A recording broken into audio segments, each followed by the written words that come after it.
அனைவருக்கும் வணக்கம். சேத்திலே செந்தாமரை முளைப்பதுண்டு. ஓலை குடிசையில் வைக்கப்பட்டாலும் வைரத்தின் ஒளி மங்குவதில்லை. ஏழைகள் வீட்டில் பிறந்தாலும் உத்தமக புகழ் குன்றுவதில்லை. அவ்வாறு ஓலை குடிசையில் பிறந்த ஒளி விளக்கே கல்வி கண் திறந்த காமராஜர். காமராஜர் விருதுப்பட்டி என அப்போது அழைக்கப்பட்ட விருதுநகரில் 1903ஆம் ஆண்டு ஜூலை திங்கள் 15ஆம் நாள் குமாரசாமிக்கும் சிவகாமி அம்மையாருக்கும் மகனாக பிறந்தார். இவர் எளிய குடும்பத்தில் பிறந்தவர். ஆனாலும் ஏற்றம் பல கண்டவர். அனைவருக்கும் கல்வி வழங்க வேண்டும், கல்விதான் வீட்டையும் நாட்டையும் உயர்த்தும் என அறிந்து பல சட்டங்களை கொண்டு வந்து செயலாற்றினார்.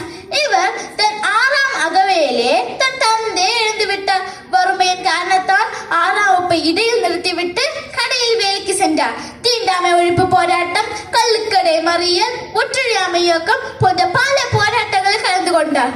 9 முறை சிறை சென்றார். சிறையில் கிட்டத்தட்ட 3000 நாட்கள் அடைபட்டு கிடந்தார்.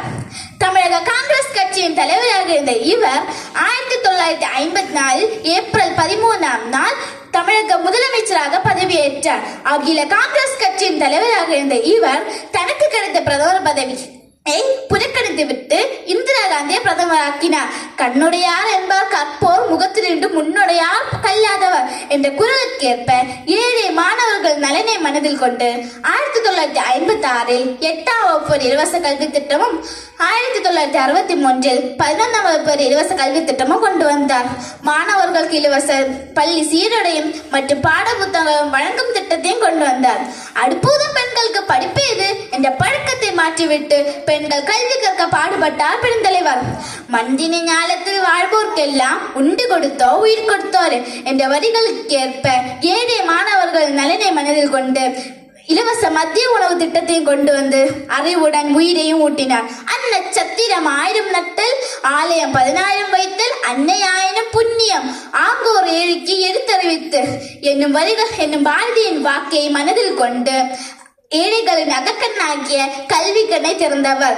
கல்வியில் சிறந்த தமிழ்நாடு என்னும் பாரதியின் வாக்கை மெய்ப்படுத்தி காட்டியவர். தமிழக அரசு காமராஜன் பிறந்த நாளை கல்வி வளர்ச்சி நாளாக கொண்டாட வேண்டும் என ஆணையிட்டு செயல்படுத்தி வருகிறது. சென்னையில் அவர் வாழ்ந்த வீட்டை அவருக்கு நினைவு சின்னமாக மாற்றியுள்ளது. இந்நினைவகத்தில் மாண்புமிகு தமிழக முதல்வர் அவர்கள் அணையா விளக்கை ஏற்றி வைத்து பெருமை சேர்த்துள்ளார். இவ்வாறு புகழ்மிக்க பெருவாழ் வாழ்ந்த காமராஜர் 1975 அக்டோபர் 2ஆம் நாள் காந்தியின் பிறந்த நாள் இவ்வுலக வாழ்வை நீத்தார். அவர் மறைந்தாலும் அவர் புகழ் என்றும் மறையாது. எனவே மாணவராகிய நாமும் அவரை போன்று எளிமையான வாழ்க்கையை வாழ்ந்து அவருடைய நெறிமுறைகளை கடைபிடித்து வாழ்வோம் என்று கூறி என் சிற்றுரையை முற்றுரையாக்குறேன். நன்றி, வணக்கம்.